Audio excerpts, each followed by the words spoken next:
Good evening, everybody, and welcome to the third of our July lecture series. As you know, it's the Year of Light, International Year of Light, and we're celebrating 1,000 years of understanding a little about how light behaves.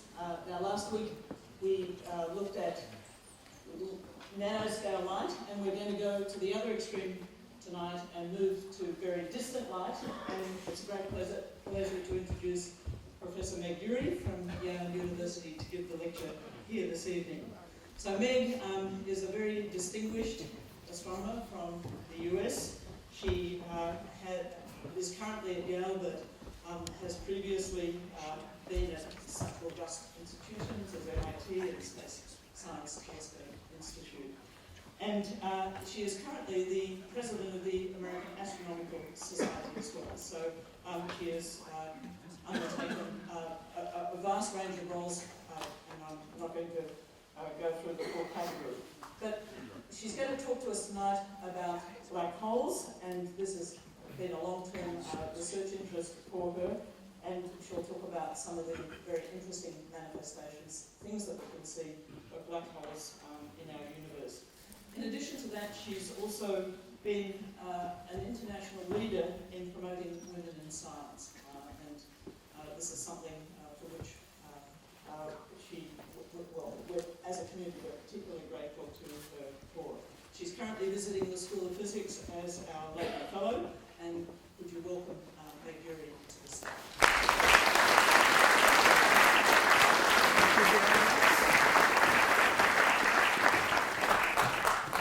Hi, everybody. Can everybody hear me okay?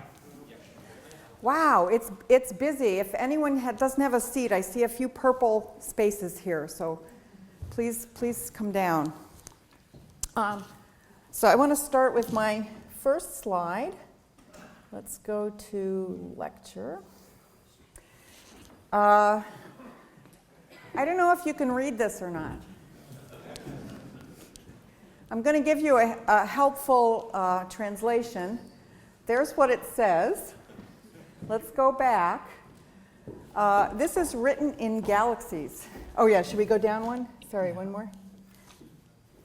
Is that good? Yep. Thanks. Okay. So the range of galaxies we see in the universe is vast, and there are so many of so many shapes that you can now write with them. There's the galaxy for every letter. Actually, there's several tens of galaxies for every letter. And if you go to this URL, you can put in anything you want, and it'll give you that in galaxies. Writing.galaxyzoo.org. Is Kevin Shawinski here? Don't see him. Oh, yeah, there he is. The co-founder of Galaxy Zoo. You can thank him for writing in galaxies. Okay, so let's start by talking about galaxies.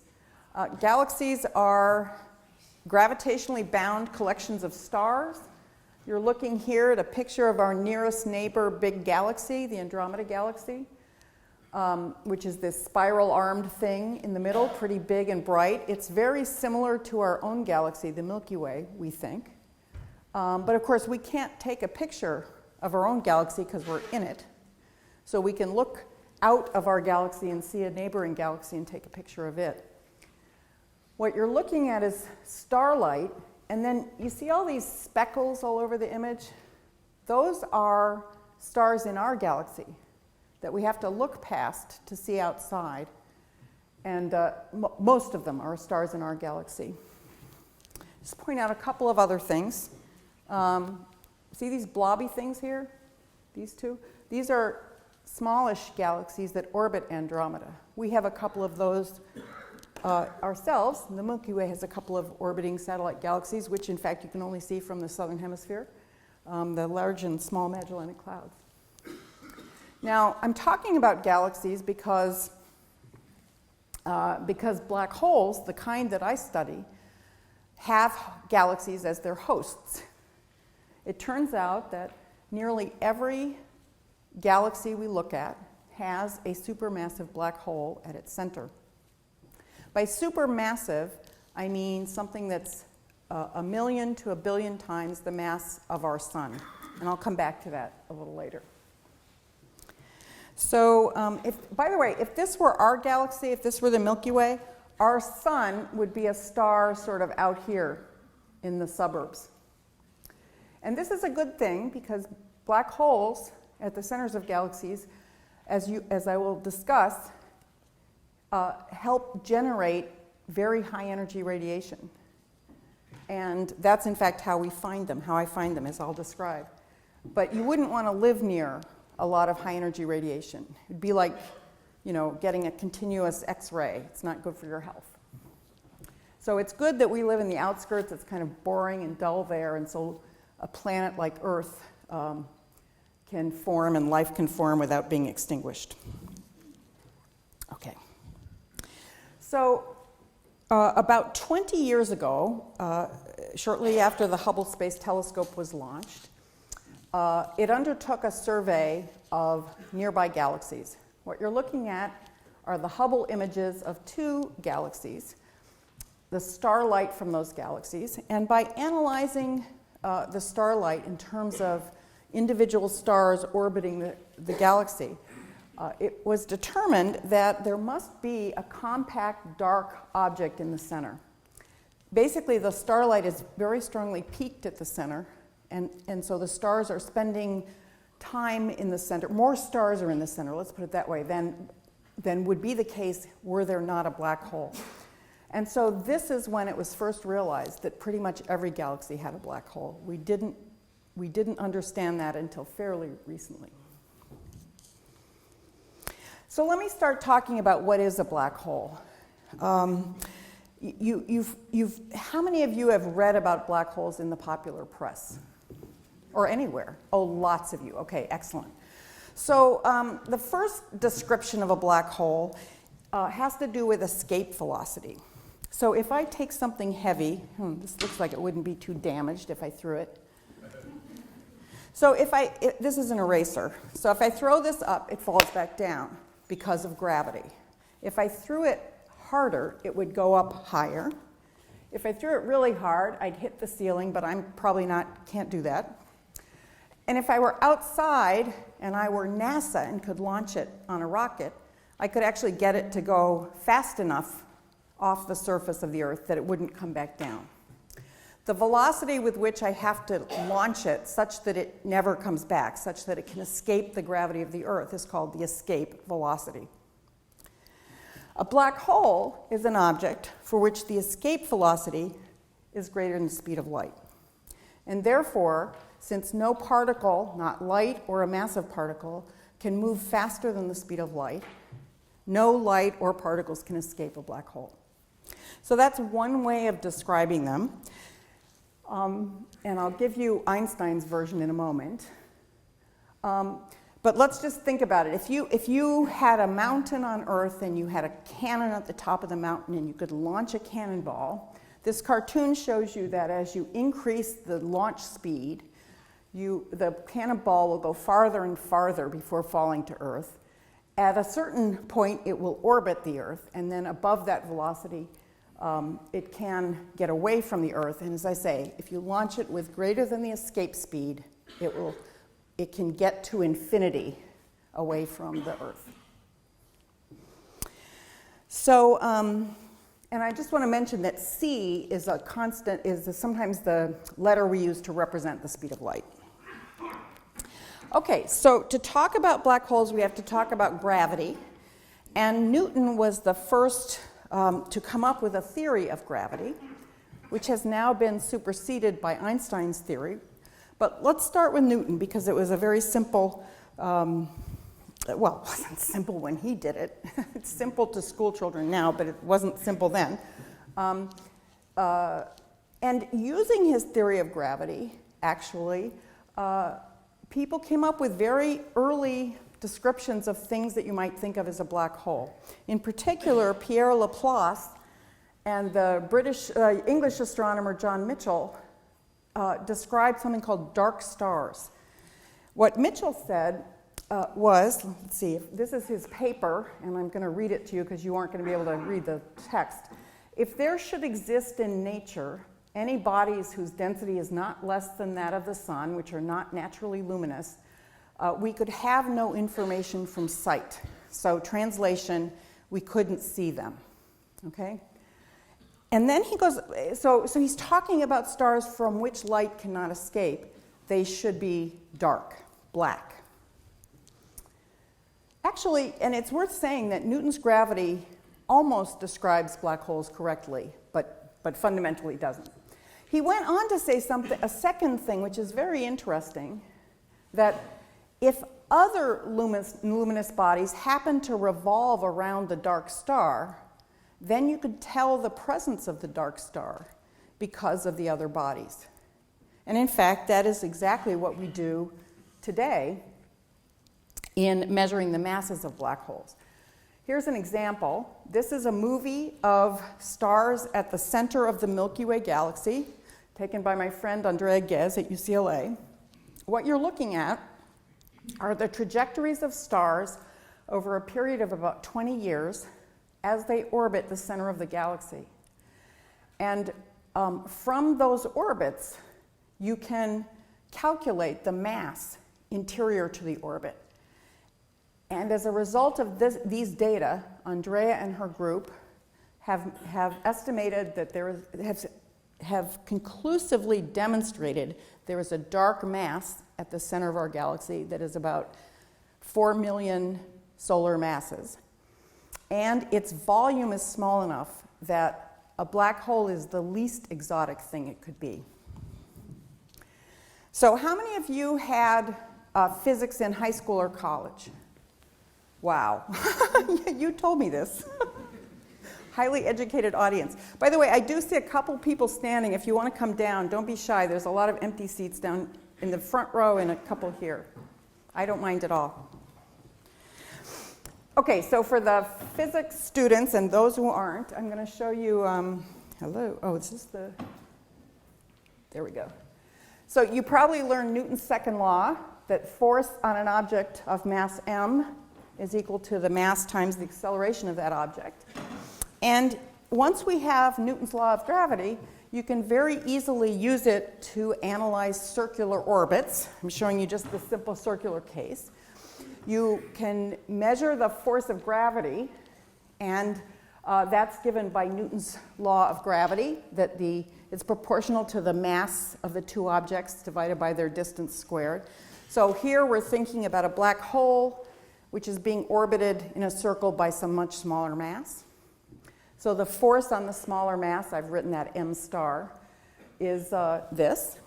And that must equal the object that's orbiting times its centripetal acceleration, which I know you remember is its velocity squared divided by the radius of the orbit. So this is a simple equation equating gravitational force to motion. And you see that the mass of the thing that's orbiting divides out, and you can solve for the mass of the black hole. So this is a mathematical way of saying what John Mitchell said. From the velocity and location of objects orbiting a dark mass, you can determine something about the dark mass, in this case, how much it is. G, by the way, is just Newton's constant. It's a number. Okay, so back to Andrea's movie. Now she can go to each one of these stars. She has to fix, my equation was only for circular orbits, so you can do it for elliptical orbits. But for each one of these stars, she can solve for the interior mass. And then you see how they sort of circumscribe a fairly small volume here. The mass has to be inside that volume. This is the best demonstrated case of a supermassive black hole anywhere in the universe. And it's not because our supermassive black hole is special, it's just that it's close. So we have the best data about it. And I expect Andrea and another group in Germany led by Reinhard Genzel to get the Nobel Prize for this discovery. Okay, so now we have to go a little more sophisticated because really black holes are a phenomenon predicted by Einstein's theory of general relativity. How many of you have studied general relativity? Whoa, okay, that is not fair. A substantial fraction of the audience has studied general relativity. Okay, so for those who haven't, I'm going to teach it to you in one slide. As you pass out tonight, there's a quiz. So Einstein did not like Newton's theory of gravity. And the reason is, if you have two masses separated by some distance, he had already developed his theory of special relativity, which depends crucially on the idea that it takes time for a signal to go from one point of space to the other, that signals can travel no faster than the speed of light. So if you have these two masses, exactly when did this mass figure out that that one was over there? Okay? It has to take some time for the signal, gravitational signal, to travel. And in Newton's law, it's instantaneous. So that's why Einstein didn't like it. So he developed a theory which is actually different. Instead of talking about the force between two objects, he talked about mass deforming space itself, and then trajectories of particles in that curved space. And that means that, sorry, I forgot to tell you about this part first. Back up. How many of you have heard of a black hole referred to as a singularity? Okay, that's pretty common, good. So a singularity is just, well, you're familiar with fractions. How many of you, you don't want to raise your hand. Are there, yeah. I'm going to assume there's a few people here, at least, who are not comfortable with math. So even you are going to learn general relativity. So first I have to tell you about fractions. You're familiar with fractions, like a half, a quarter, a tenth, whatever. As that denominator of the fraction, which I've denoted here, x, as it gets larger, this fraction gets smaller. As x gets smaller, this value of 1 over x gets larger. And when x goes to 0, this fraction is formally infinite. That's called a singularity. So simply just when the denominator is 0. Okay, so let me make the denominator some algebraic expression. Here it's x minus a number r that could be, for example, the radius of a black hole. Then when x minus r goes to 0, that thing's infinite. And so when x goes to the value r, when it's equal to the value r, this is a singularity. Okay? So we don't want denominators to be 0. That's another way of thinking about it. All right, so back to Einstein. He creates this theory where space is curved. And in this theory, what's important is the distance between any two points in space-time, which is the three dimensions of space that you know about: up, down, and sideways, east, west, north, south, and up, down, married to time, because time is also important. Gravity can't get from, a gravitational signal from one object takes time to reach another object. Okay, so the key point in his theory is what's the distance between 2 points in space-time, and it's called a metric. And you are used to metrics because many of you took geometry in high school, and you learned the Pythagorean theorem, which is that the sum of the squares of two sides of a right triangle is equal to the square of the hypotenuse. Okay, if you didn't learn that, or you forgot it, then maybe you learned it from the movies. Because it turns out this is mentioned in The Wizard of Oz. All right, let's get Dorothy to speak. Oh, no, my dear, I'm a very good man. I'm just a very bad wizard. What about the hostage? Sorry, I should have set this up. This is at the end of the movie. If you've forgotten your Wizard of Oz, they brave the, they go into that horrible hall of scary things. I was usually had my eyes closed by that point. And then they find the wizard, and then they yell at him. So that's where we are. Why isn't he a great wizard? And he's going to take him on. Okay, here you go. You promised Tin Man, and the courage that you promised cowardly life. But I'm scared of brain. Why, anybody can have a brain. That's a very mediocre commodity. Every pusillanimous creature that crawls on the earth or slinks through slimy seas has a brain. Back where I come from, we have universities, seats of great learning, where men go to become great thinkers. And when they come out, they think deep thoughts. And with no more brains than you have, but they have one thing you haven't got, a diploma. Therefore, my personal authority vested in me by the Universitatis Comitiatum e Pluribus Unum, I hereby confer upon you the honorary degree of Ph.D. Ph.D.? That's Doctor of Thinkology. Some of the square roots of any two sides of an isosceles triangle is equal to the square root of any side. Oh, John, I've got a brain. How can I? Okay, I hope you were listening carefully. He said the sum of the square roots of any two sides of an isosceles triangle is equal to the square root of the remaining side, or something like that, which is completely wrong. And I have to tell you, I love showing this in universities because it's very flattering, isn't it, to universities.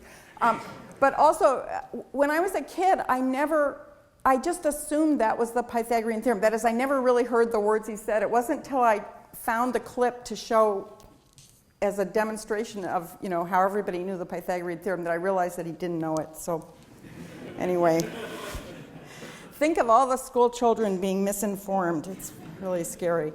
Okay, anyway, so we know what a metric is, and now we're getting to the key part of general relativity. About a month after Einstein published his paper, Schwarzschild published the solution to the simplest problem. And in the very simplest problem, you have a universe that is completely empty, except for one point mass. There's a mass m at some point in the universe, which will make the origin of a coordinate system, and nothing else. No people, no Earth, no stars, no galaxies, empty space. Okay, in that case, the solution, the metric for that case is given by this messy expression where a distance squared is equal to a term that depends on a distance between 2 points and a term that depends on time. Okay? And just look at the first term. It's a fraction, and in the denominator is this expression. And when that thing is 0, you have a singularity. Okay? So when, we'll get to that, I'll solve it for you in a second. And also when r equals 0, you have a singularity. So when r equals 0, that's the location of the mass. So if you like, a black hole is a singularity because of this metric. The second singularity is at a radius of 2gm over c squared. G is Newton's constant. M is the mass of the 1 point mass in the universe. And c is the speed of light. So this is what we would call the location and radius of a black hole.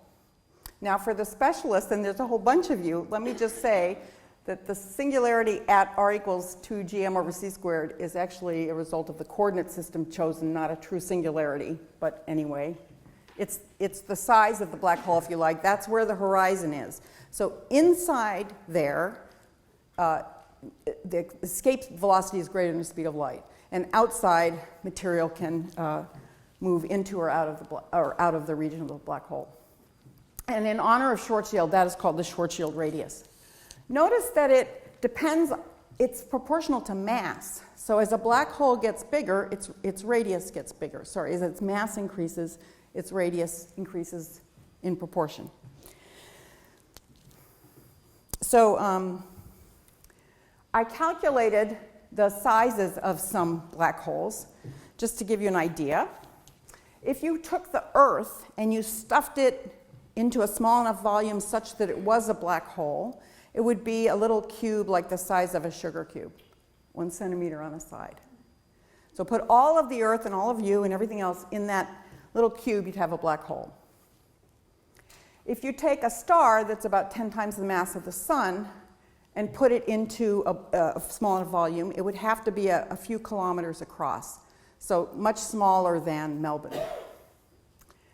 The Milky Way galaxy, if you took, the Milky Way black hole, this 3 or 4 solar mass thing at the center of our galaxy, that thing has a radius, a size, that's a small fraction of the Earth's orbit around the sun.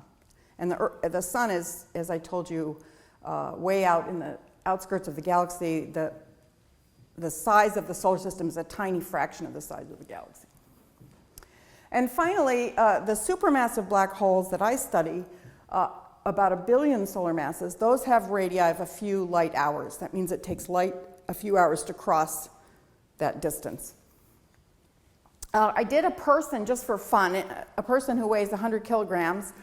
If you wanted them to be a black hole, they would have to be smaller than the smallest known particle that high-energy physicists can find, so 10 to the minus 23 centimeters. Now, in nature, we know only about 2 sizes of black holes. The ones that are stellar mass black holes that form as the remnants of supernova explosions. And then the supermassive ones, which, as I said, range from 1 million to 1 billion times the mass of our sun. And these have grown from a smaller size by accreting material. And the rest of my story is about how to find growing black holes and how to measure their properties. So I won't mention the stellar mass black holes. Okay, now this is the International Year of Light. Let me tell you how we use light to find black holes. First, light is an electromagnetic wave. Its wavelength tells you what kind of light it is. So in this schematic, wavelength increases to the right. The longest wavelength light is radio waves, like your television and radio are sensitive to. The microwave in your oven is slightly shorter. The visible part of the spectrum is only a tiny part in the middle here. And then the shorter wavelength light is ultraviolet, X-ray, and gamma ray. We often talk about the energy of light. We talk about packets of light as photons, and we talk about photon energy. So energy goes the other way. Gamma rays are the most energetic light, and radio, well, we don't even talk about radio photons very often, but radio is the least energetic light. And this is important because the energetic light can penetrate matter. This is why X-rays at your doctor's office are useful, because the light is energetic enough to pass through your tissue and show different optical depths, if you like, different thicknesses of matter, so bones or whatever. You know, back in the Curie's day, they used to just have people for fun going to put their hands and feet over X-rays all the time. So you could see your bones just, through your hand. And as I said, the visible light is only a small part of this. All the pictures I've shown you so far were taken in visible light. But now when we talk about black holes, we have to use light from the broader spectrum. And I'll explain why. As I said, the centers of galaxies, here's an array of 5 pretty different looking galaxies, but they all have black holes at their centers. And they're, let's see, except for the most powerful, biggest black holes, the starlight can sometimes dominate, so that the signal from back up. There is no light coming out of a black hole. We already discussed that.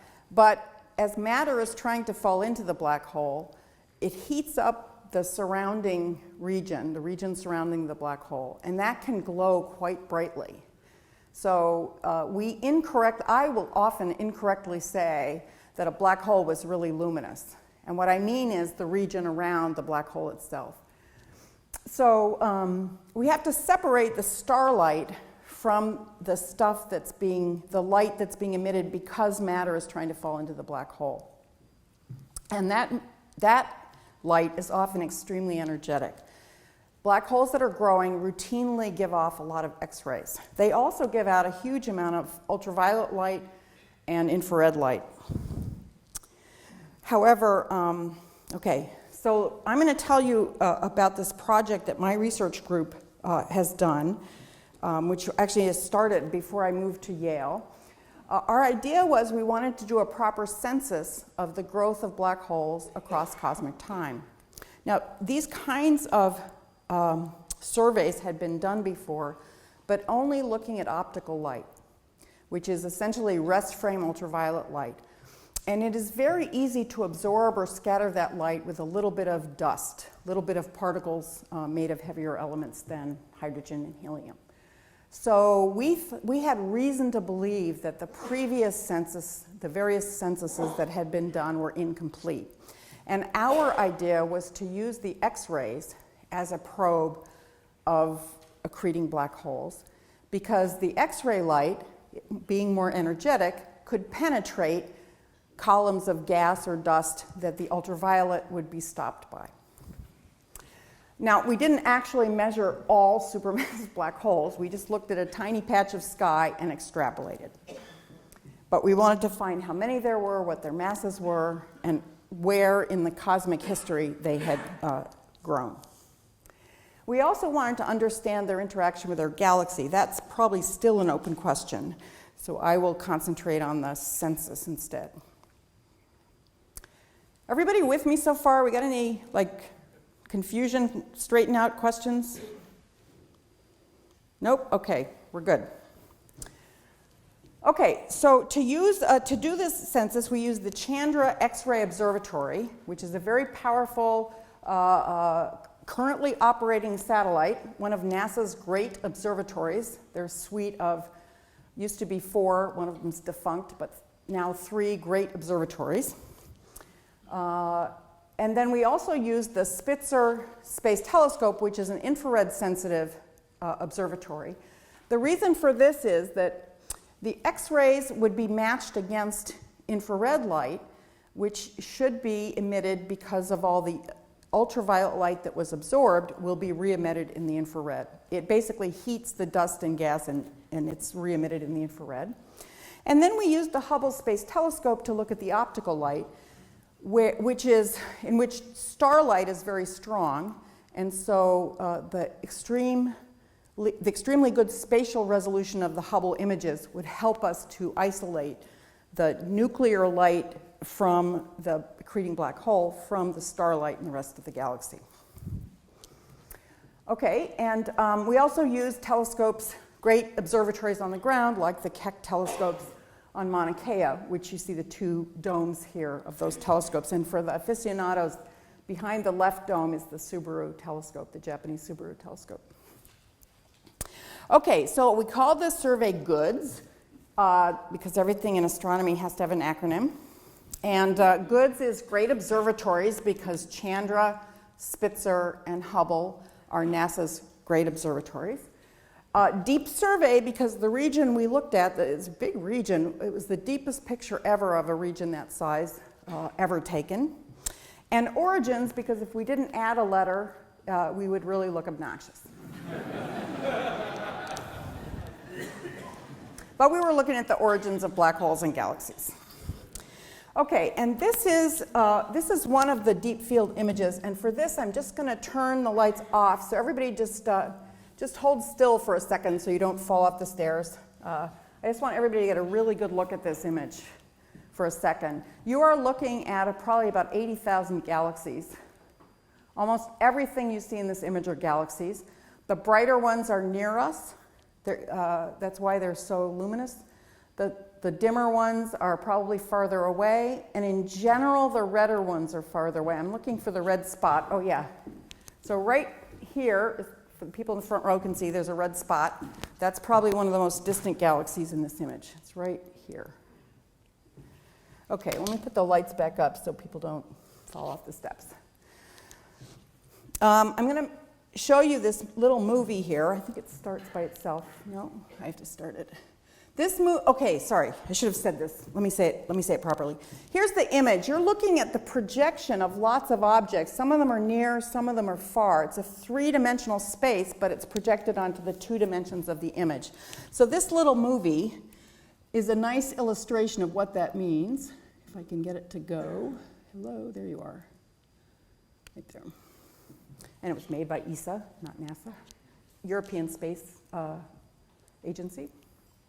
Maybe we should turn off the lights for this one too. So what you're looking at is a fly-through the Hubble Deep Field, because we know the distances of most of these galaxies. The fainter ones that you're seeing go by are nearby dwarf galaxies that we can only see locally. So that's why you see those go by, and then you won't see too many faint things after that. And then the big bright ones, as I said, are pretty nearby. And we're passing now through the more distant ones. As we go into this, let me say that we're going pretty fast.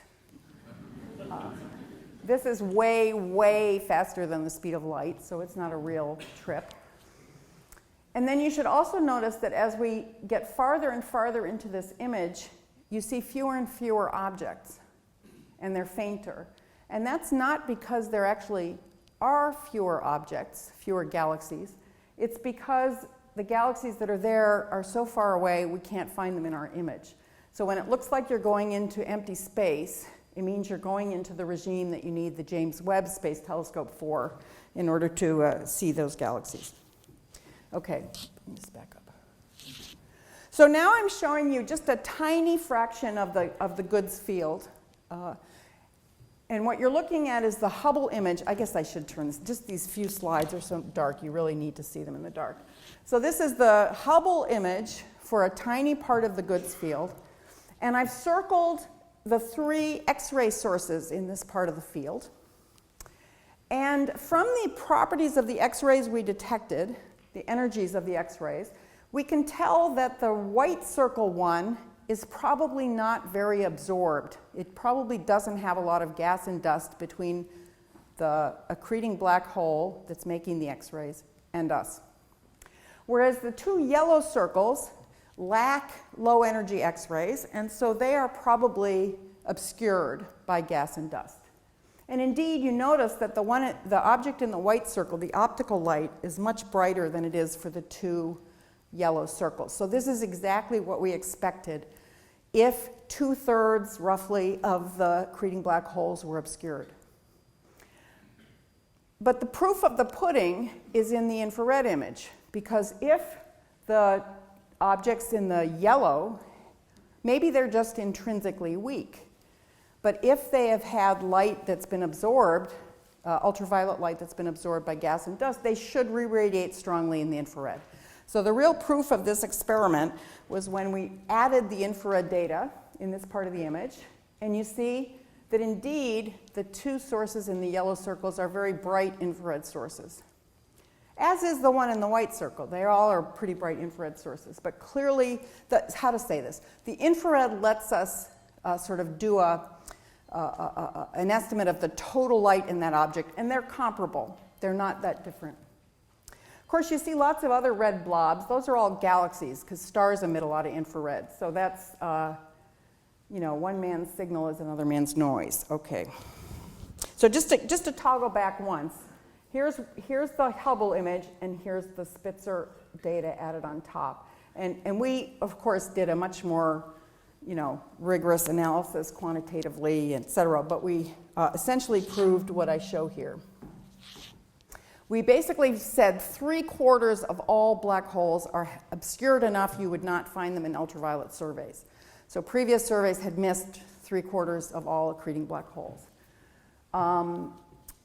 We saw what many people have seen before, which is that most of the activity, most of the growth of black holes, and indeed most of the star formation in galaxies occurs when the universe is a few billion years past the Big Bang. And just for the aficionados, we still haven't found really strong signals of feedback which would help keep black holes and galaxies evolving in tandem. And in fact, we've very recently, if you read CNN or something recently, we found a black hole that really doesn't fit this paradigm at all. So that's kind of interesting. But you can ask me that later. Let's keep going. So now in the last bit of the talk, I just want to describe this coevolution of galaxies and black holes. This is a timeline of the evolution of the universe from the Big Bang at the left of the picture to today at the right. And this bell-shaped thing is meant to show the size of the universe taking out a uniform expansion. So what you see here in massive increase in size is inflation, and then it's kind of coasting, and then right now dark energy is taking over, so the expansion is accelerating again. Okay, some of you might know that the cosmic microwave background radiation comes from a t equals 380,000 years after the Big Bang. That picture shows some tiny fluctuations in the density field in the universe. And if we let those evolve over time just from gravity, the first stars form sometime around 1 billion years after the Big Bang. And they are overly massive. They live a very short time as a result. They burn up, explode, and leave behind remnant black holes. And because these are at the densest parts, that's where the first stars would form, the galaxies form naturally around them. So that's one idea of how galaxies come to have supermassive black holes at their center. The remnant black holes are not supermassive. There may be a few hundred solar masses. But over the next 13 billion years, they collect enough matter to make them million to billion solar mass black holes today. Okay, now what I'm going to show you right now is a very old and crude simulation of this sort of almost uniform distribution of matter over time from a redshift of, I don't know why this odd number, but 28.62 to redshift 0. Redshift is a measure of the size of the universe. It's the ratio of, 1 plus z is the ratio of the size at redshift z compared to today, which is redshift 0.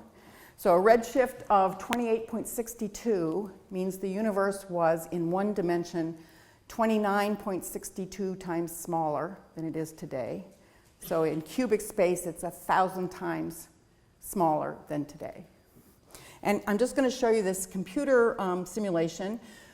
In the early days, they didn't use many particles. That's why this is so crude. But I think it makes it easy to see some features. I was going to say one more thing.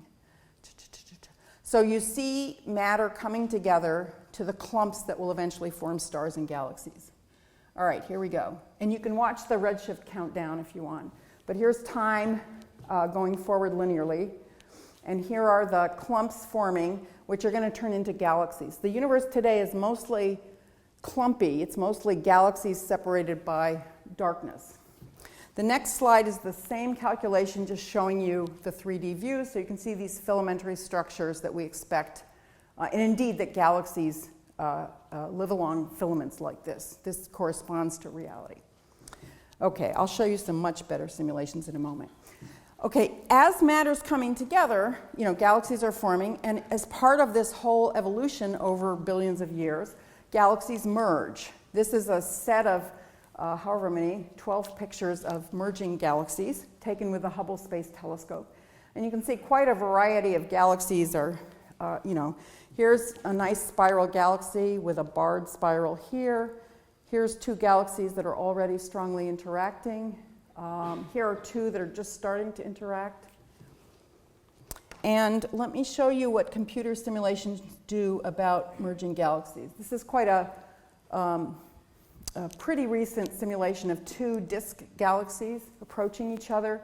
They are interacting only by gravity. Okay, what you're looking at is the light from stars, essentially, and all the stars in one galaxy are pulling on all the stars in the other galaxy.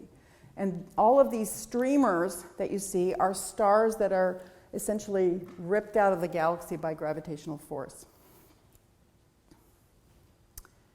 In fact, these streams are called tidal tails. And tidal means that the force depends on distance. So if you have two objects that are separated, two galaxies separated by a distance comparable to their size, tidal effects are important.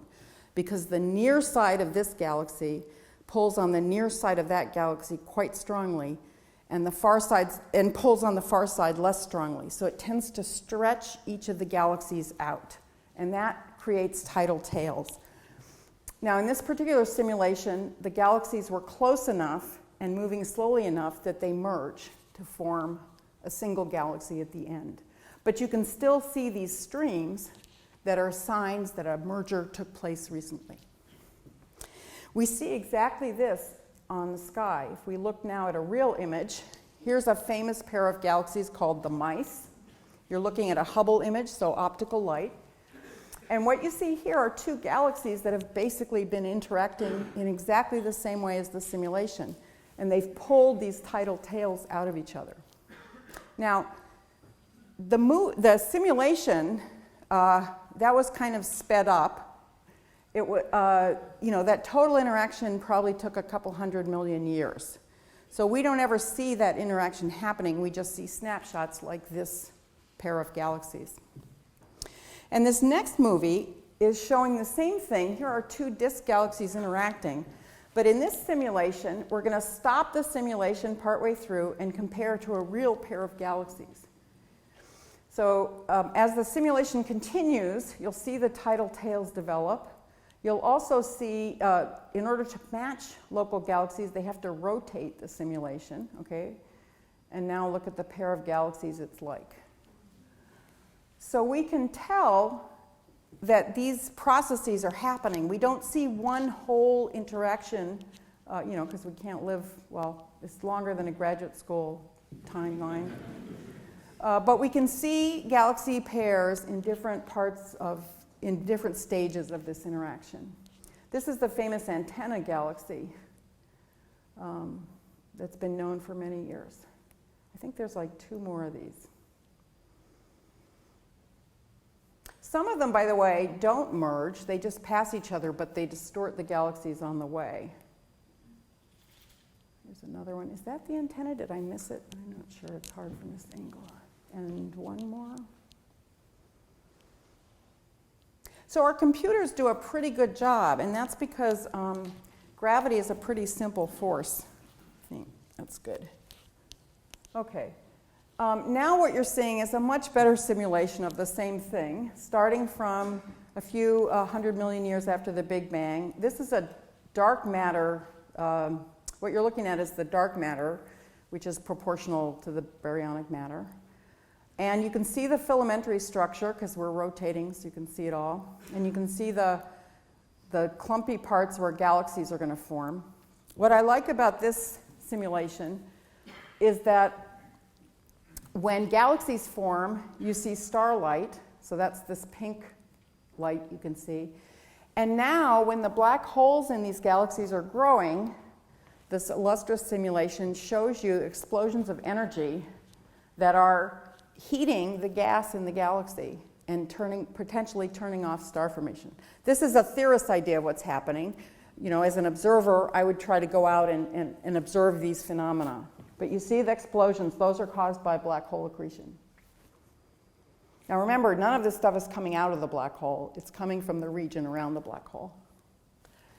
So where are we now? We're at about 5 billion years and some. So this is sort of the peak of the activity of black hole growth and star formation.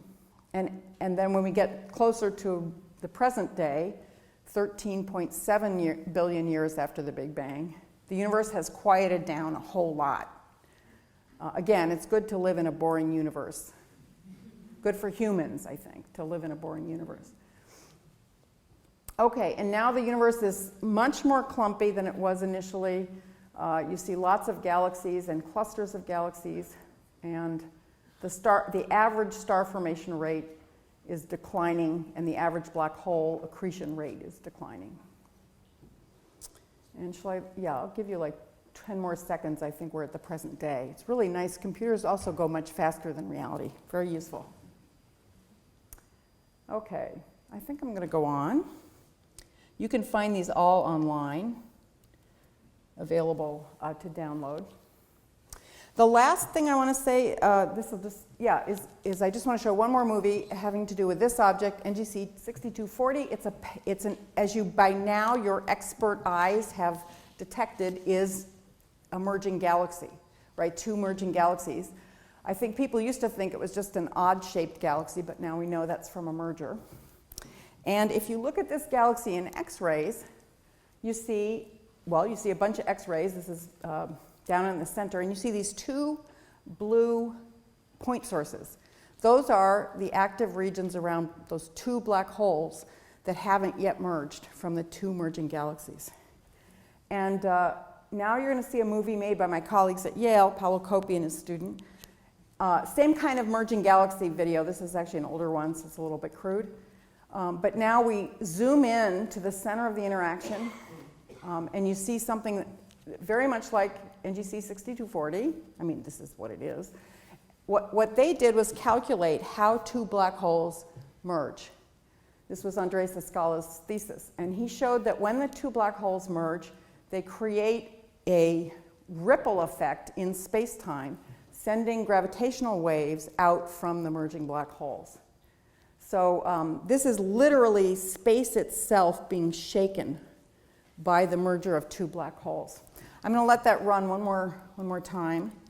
Hang on, go back and come forward. I think I just run it like this. Yeah, go again. Okay, so what happens is as these black holes are orbiting, they are, because of the extreme bending of space each black hole causes, they are shaking space-time and creating these ripples. It's about the last year of the merger that is producing a signal. And all over the universe right now, supermassive black holes are merging, and they are shaking your space-time. Feel it? So the good news is they're shaking you a tiny amount. So for every centimeter in your body, they're shaking it by about 10 to the minus 20 centimeters. So you don't notice it. But if we had really good gravitational wave detectors, and indeed we have some on the ground and we hope to have some in space sometime, we will be able to see these, detect these gravitational waves and measure basically when black holes are merging all the way across the universe. So gravitational waves is the only part of this talk that wasn't light. But it's kind of like an honorary cousin of light because it's also a probe of black holes. That's my story. Oh, whoops, sorry, got to go forward. There we go. That's my story about how we use light to observe the universe, particularly the black holes in it and the galaxies around them. And I hope you guys appreciate how great this stuff is. Thank you.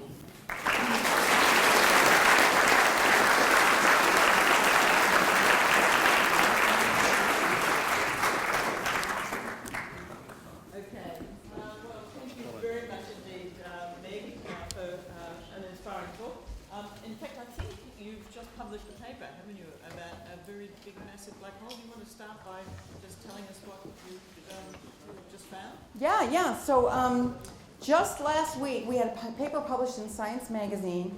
We found in one of these deep surveys, not GOODS, but another one, very similar, we found a black hole that is too big by about a factor of 100 compared to its galaxy. Most black holes are about 1/1000th of the mass of their galaxy.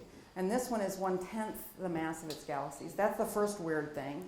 The second weird thing is it's fairly early on in the universe, so the black hole, it's really hard to make it grow. It could grow that big, but it's hard. It had to grow really, really fast.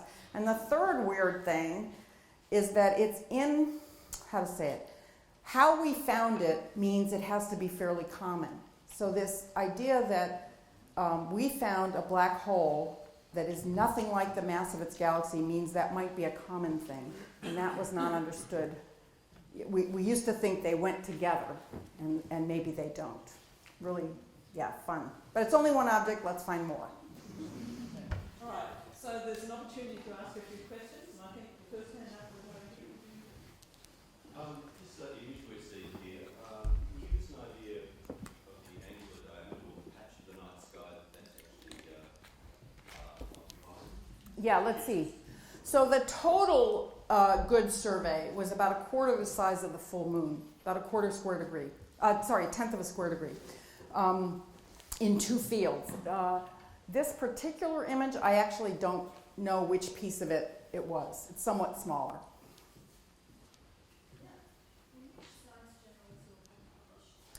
The one I just mentioned, Science magazine. You said earlier that the supermassive black hole was the least strange thing possibly to be. What are the more strange? Yeah, so Andrea once explained to me the various theories that people have tried to talk about, but they're strange things that I hadn't heard of. It's I would summon the high energy physicists to say how you put more mass energy density in a smaller volume. I don't have an answer to that. I think most of them they're just odd things you've never heard of. Black holes, when I was growing up, were, a prediction of general relativity. Prediction's too strong a word. They were a phenomenon that general relativistic equations implied, but nobody actually thought they existed. I mean, we really didn't think they existed. And then people started seeing these growing black holes in the centers of galaxies, which produced enormous amounts of light that could not be explained by stars. And it turned out eventually that it was very easy to explain if you had a strong enough gravitational potential that matter falling into could, convert gravitational potential energy to the radiation that we see. That was a good explanation. And now we've gotten quite used to the thought that black holes exist. And I think it's Andrea Gheza's experiment that shows that really it has to be the case in our galaxy. Thank you, Professor. Thank you, Mr. David, for that. I appreciate that for that. We discussed light can go inside black hole, but cannot go to Earth. The best way, Professor, how we know what happened inside black hole, what happened about information? Information does go inside the black hole? Thank you. Yeah. So certainly there are people who are more expert than I who have argued about what happens inside a black hole. And Stephen Hawking is only the most famous of them. I think what I would say is that we do not have a proper theory yet to actually answer this question. We need a theory of quantum gravity, which is a theory of gravity on very small scales. We have a theory of gravity, Einstein's general theory of relativity, and we have a theory of physics on very small scales, which is quantum mechanics, both of which are very good in describing physics in those regimes, but they are mathematically incompatible. So if we tried to have a theory, if we tried to use one of them to describe gravity on small scales, they don't agree. Now, string theory, which you've heard of, you can think of as kind of an uber theory that is mathematically can be reduced to either one in the appropriate limit. And so for 30 years, string theorists have worked to create this next level of sophisticated theory that could subsume both quantum mechanics and gravity, and therefore describe quantum gravity. And they haven't yet succeeded, but it's a very difficult problem. So as a particle falls into a black hole, you have to be able to describe its trajectory as it crosses the horizon. And that requires this description of gravity on very small scales, which we don't yet have. I would say this, that Einstein's theory does describe trajectories inside the black hole. Whether those are correct, I don't think we have any way of probing at present. So we don't really know whether that theory is correct inside or not. You've shown examples of two galaxies interacting. Can you observe half a dozen galaxies interacting? What would that look like? You mean more than two? Yes. Yes. Well, the probability that more than two interact at a time is low just because the density of galaxies is low. And the probability that n galaxies interact goes as the density to the nth power. But sure, in clusters of galaxies where the density is high, you can see multiple galaxies sort of orbiting one another. And in fact, in the Illustris simulation, you saw that kind of thing. Most times, you don't see... the merging galaxies I showed were equal mass mergers, or nearly equal. Those are relatively rare because there are more small galaxies than big galaxies. So it's just more likely that small and big match up than big and big or small and small. Well, actually, it's not true. Small and small is common. So, so the answer is yes, you could see that, but it's very rare.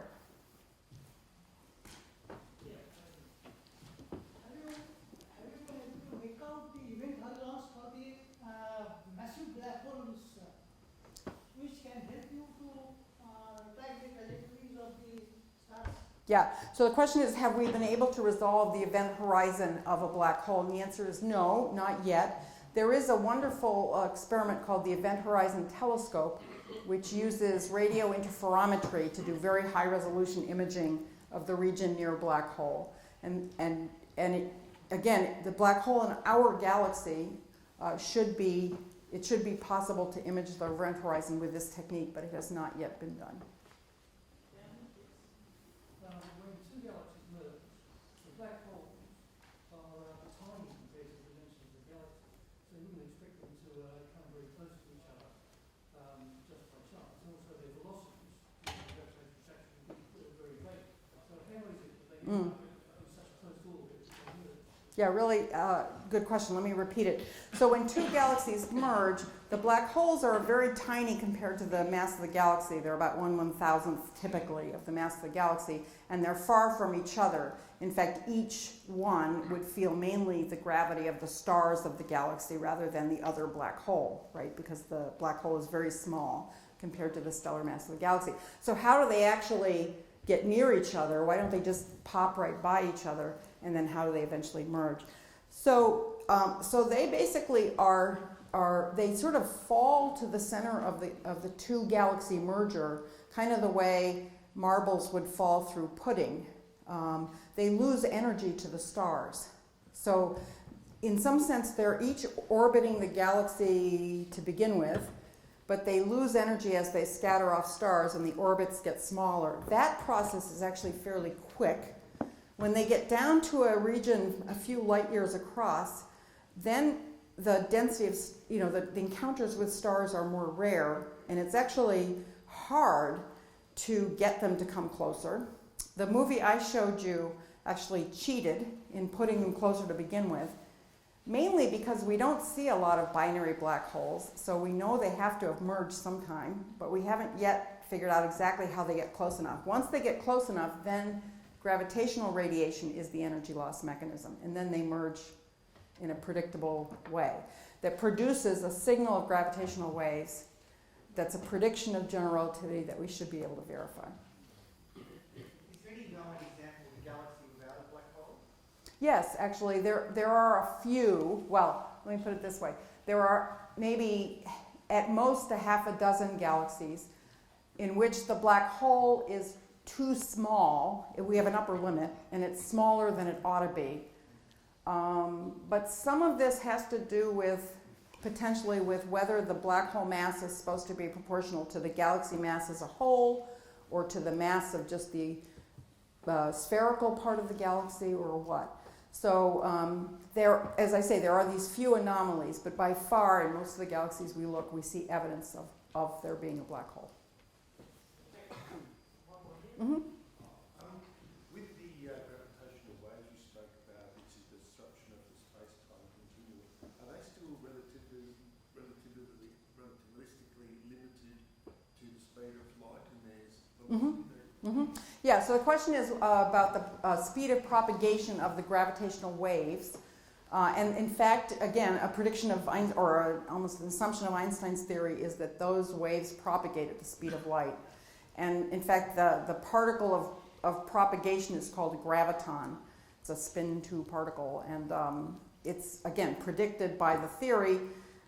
The experiment LIGO in the US and Virgo in Europe, and I've forgotten, there's one or two more, are potentially can discover gravitational waves from pulsars and from white dwarfs in our galaxy. And then the experiment LISA, or the European ELISA actually, is an interferometer in space that could see supermassive black holes colliding. So we don't really have confirmation yet that those waves exist, I guess. Well, that's not true at all. Sorry, what I just said is completely wrong. There's a pair of pulsars that orbit each other that are losing energy in a way that is perfectly predicted by gravitational radiation, gravitational waves. But it's indirect. Okay, I'm going to take two last questions, so one here and then one at the front here. So, she asked a very good question. What shape is a black hole? It's like a three-dimensional singularity. Yeah, what shape is a black hole? So if it's not spinning, okay, so a Schwarzschild black hole, then it has to be spherically symmetric. Okay, so it has a single horizon that no matter which direction you go, that's the horizon of the black hole. If it's spinning, then it has a spin axis, and then it actually gets flattened a little bit, and there's an inner horizon and an outer horizon, and the place between is called the ergosphere. That's the simplest version of that is a Kerr black hole, and again, the equations have been solved, and you can see that, you can see how matter behaves in the vicinity. It's a little bit asymmetric. And our last question down in front of you. My question is, if black hole accretion generates stars, and exploding stars generate black holes, how does that work, and does it work in conservation of energy and things like that? Yeah. So the question has to do with if accreting black holes generate stars and exploding stars generate black holes, which came first, the chicken or the egg? So first, I would say accreting black holes don't directly generate stars. They generate energy, okay, which goes out into the galaxy and affects the stars. So stars form out of basically gas, hydrogen, helium, carbon, nitrogen, oxygen, etc., that's in between the stars and galaxies. When it gets very cold, it just starts to fall together gravitationally, and if it gets dense enough, it can form stars. When black holes emit energy, that energy, well, it's complicated. They could actually stimulate star formation in some cases, but more likely they heat the gas so that it no longer can collapse gravitationally to form stars. So I think the more likely idea is that accretion onto black holes will stop star formation. Your other question about the very beginning, the stars, any very massive stars that explode will leave behind a black hole. And indeed, in our galaxy, we know of a couple of dozen places where there are probably black holes left behind by exploding supernovae. And the reason we know about them is because there's a star that orbits them. We can't see the black hole, but we can see the orbiting star. And from its motion, we can deduce that there has to be a black hole there. So we know stars make black holes. I think we know that pretty firmly as we know things in science. But black holes generally don't generate stars. So I think there's not a chicken and egg problem. Okay, well, you've asked wonderful questions of Meg, I think. So I'm going to draw this to a conclusion tonight. I want to just remind you that, if this will come up, that there's more next week, and we have Stu White from the School of Physics, who is going to be talking about distant light, reading the signals from the oldest light in the universe. So we're staying with our very largest scales. David reminds me that I forgot to introduce myself. I'm Rachel Webster from the School of Physics, from the Astrophysics group. But on that note, I would like you to all give Meg a really